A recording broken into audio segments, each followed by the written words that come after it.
ഇബ്നുൽ ഖയ്യിം റഹിമഹുല്ലാഹ് അദ്ദേഹം ശിർക്കുൽ അസ്ഗർ റിയാഇനെ കുറിച്ച് അദ്ദേഹം പറഞ്ഞു ഫഹാദാ ബഹ്റുൻ ലാ സാഹില ലഹ്, കരയില്ലാത്ത കടലാണ് റിയാ എന്ന് പറയുന്നത്. അതിന്റെ അവസ്ഥ അതിനു മാത്രമുണ്ട്. ഉലമാക്കൾ പറഞ്ഞു മാ ആലജ്തു ഷൈഅൻ അശദ്ദ അലയ്യ മിൻ നിയ്യതി, എൻ്റെ നീയത്തിനേക്കാൾ പ്രയാസമുള്ള ഒരു കാര്യവും ഞാൻ ചികിത്സിച്ച് ഭേദമാക്കാൻ നോക്കിയിട്ടില്ല.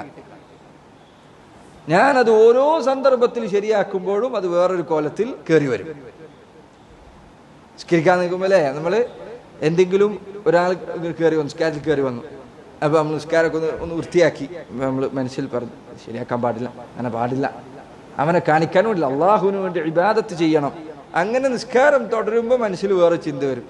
ഇങ്ങനെ റിയാ ഒക്കെ ശ്രദ്ധിക്കുന്ന ആൾക്കാർ ആരുണ്ടാവുക? നീ എന്നല്ലേ അങ്ങനെയൊക്കെ ഉണ്ടാവുള്ളൂ. ഒരാൾ വന്നാൽ അയാൾ കാണിക്കാതിരിക്കാൻ വേണ്ടി ഇബാദത്ത് ചെയ്യുന്ന നീയല്ലേ ഉണ്ടാവുള്ളൂ.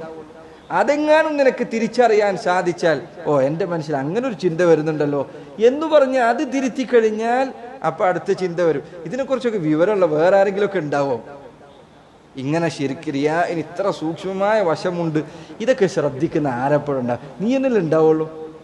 നോക്കൂ നിങ്ങൾ, റിയാ അത് ഓരോ രൂപത്തിൽ ഓരോ നിറത്തിൽ അത് കയറി വരും. ചിലപ്പോൾ നമ്മൾ അറിയ പോലും ചെയ്യില്ല. നമ്മൾ ചിലപ്പോൾ വിചാരിക്കും ഇത് വലിയ ഇഖ്ലാസോട് കൂടിയാണ് ഞാൻ ചെയ്തിട്ടുള്ളത്.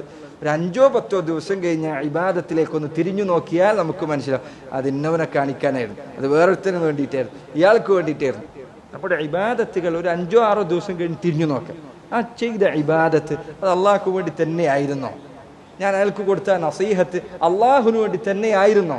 ആ പറഞ്ഞ ഉപദേശം അള്ളാഹുവിന് വേണ്ടി തന്നെയായിരുന്നോ? ചിന്തിച്ചു നോക്കിയാൽ നമുക്ക് ചിലപ്പോൾ അപ്പം തോന്നിയത് ഇഖ്ലാസ് തന്നെയാണ്. അതുകൊണ്ട് ഇമാം അൽ ആജൂരി റഹിമഹുല്ലാഹ് അദ്ദേഹം പറഞ്ഞു, നഫ്സ് എന്നത്, നിന്റെ മനസ്സ് എന്നത് അത്ഭുതപ്പെടുത്തുന്ന ഒരു അഭിനേതാവാണ്. അവൻ ചിലപ്പോൾ നിന്റെ മുന്നിൽ വിനയം കാണിക്കും, അത് യഥാർത്ഥത്തിൽ തനിച്ച കിബറിലായിരിക്കും ഉണ്ടാകുക. എന്നോട് ചിലപ്പോൾ പറയും നീ വലിയ വിനയാന്യതനാണ്, പക്ഷേ അത് കടുത്ത കിബറിലായിരിക്കും.